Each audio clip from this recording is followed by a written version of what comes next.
Gracias por continuar en Observatorio. Estamos discutiendo el documento Plan para desarrollar el Sistema Educativo Nacional. Este documento de la UNAM lo puede usted descargar en la versión extensa y una sintética en la página www.planeducativonacional.unam.mx, Plan Educativo Nacional, todo junto.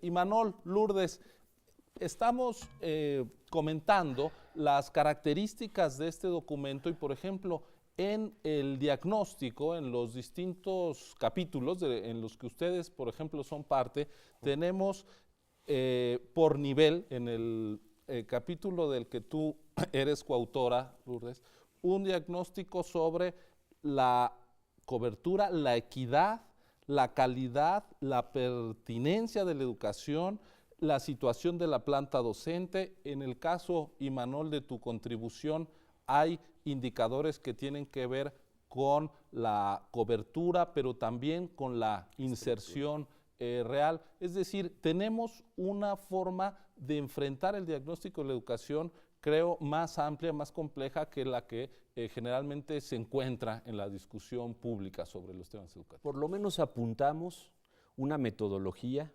y un intento de tocar de manera comprensiva e incluyente el conjunto de temas que articulados nos hablan de un sistema educativo nacional y de una problemática que tiene que abordarse en conjunto y que no de manera desordenada. Hay cosas que hay que discutir antes. La visión de lo educativo y el diagnóstico están vinculados y la filosofía y lo pedagógico tienen que arrancar la discusión. Pero rápidamente nos lleva también a problemas específicos. Esta es la enorme virtud del documento. Nos da visiones generales y luego profundiza en problemas específicos, como el tema del analfabetismo, sobre el cual la Universidad Nacional ha estado insistiendo de manera sistemática. Un tema que es el rezago educativo. Todavía 6 millones de analfabetas. O sea, es una brutalidad, ¿no? Y el rezago educativo es muy grande. El contraste, por ejemplo, con decisiones que se toman en el ámbito de la política mexicana, que uno hasta podría aplaudir cuando, por ejemplo, el legislativo mexicano decide que la educación media superior ahora va a ser obligatoria.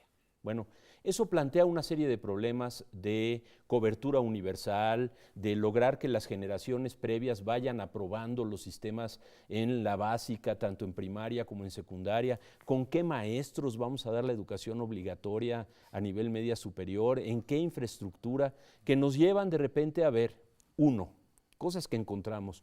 No hay un censo de escuela por escuela en el país.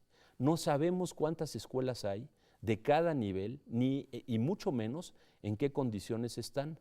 En búsquedas, a veces hasta por Google y cosas así, encontramos escuelas instaladas en carros de ferrocarril, en lugares súper calurosos de la República, sin electricidad, y al mismo tiempo se está hablando de educación a distancia y uso de tecnologías.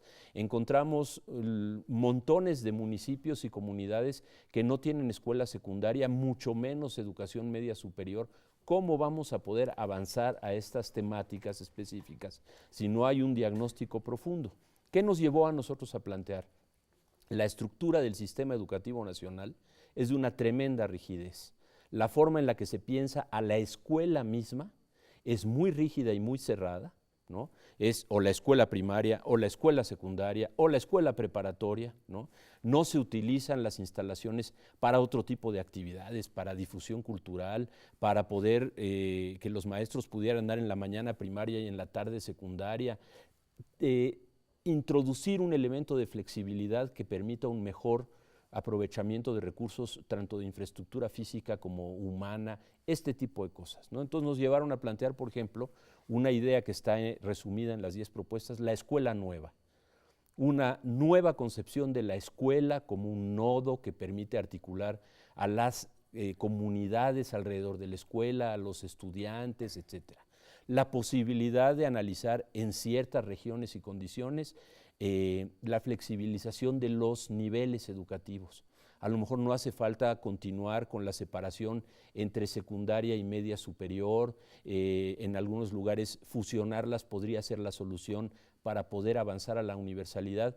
El documento en esa lógica yo resumiría es extenso, trata de abarcar los temas fundamentales, profundo, va al fondo en varios de los temas centrales que tienen que ser de manera imprescindible discutidos en una verdadera reforma educativa, y creativo, porque es capaz de generar propuestas que van más allá de las reiteradas iniciativas que vienen desde el Congreso del CENTE, que todos los candidatos presidenciales tuvieron las mismas y que no logran abordar la complejidad de lo educativo, planteando aquí cuestiones que salen del conocimiento que tienen los especialistas universitarios para hacer una verdadera propuesta de educación. Lourdes, en el documento yo encontré algunas novedades, digamos. Por un lado, algunos temas que la UNAM subraya, que me parecen muy importantes, ya lo señalabas tú, el tema, y también Imanol, de la desigualdad que cruza a nuestro país y por lo tanto al sistema educativo, los datos que tú ofreces de cuántos jóvenes no tienen acceso a la educación media superior dependiendo de la entidad federativa de residencia, por ejemplo, el hecho de que 1 de cada 5 niños que empiezan la primaria no acaban la secundaria, y hay un elemento en el texto que tú escribes, Lourdes, que es el problema del federalismo en la educación, es decir, la reflexión educativa y la reflexión acerca del sistema político mexicano y cómo no necesariamente se está dando la mejor combinación, sino que al contrario, estamos avanzando hacia un escenario de mucha dispersión que puede acentuar la desigualdad. Que justamente la acentúa. Y tiene que ver, y eso es yo creo que de las aportaciones importantes del libro, que tú puedes tener muchas lecturas, ¿no? Por ejemplo, en el capítulo que hace Imanol sobre cobertura, se dan una serie de datos que ya señaló, pero ahora que tú eso lo mezclas con la forma en la que operan los centros escolares, rígidos, cerrados, ¿no? Con una diversidad impresionante en términos de infraestructura y condiciones, de maestros, de compromisos, que además no quiere decir, ojo, que los maestros en peores condiciones sean los más malos maestros, ¿eh? Tenemos casos de los maestros en las peores condiciones que entregan su vida a la enseñanza de una manera extraordinaria, y a las comunidades. O sea, cuando los maestros rompen el cerco cerrado de un centro escolar y se involucran con las comunidades, pasan cosas extraordinarias.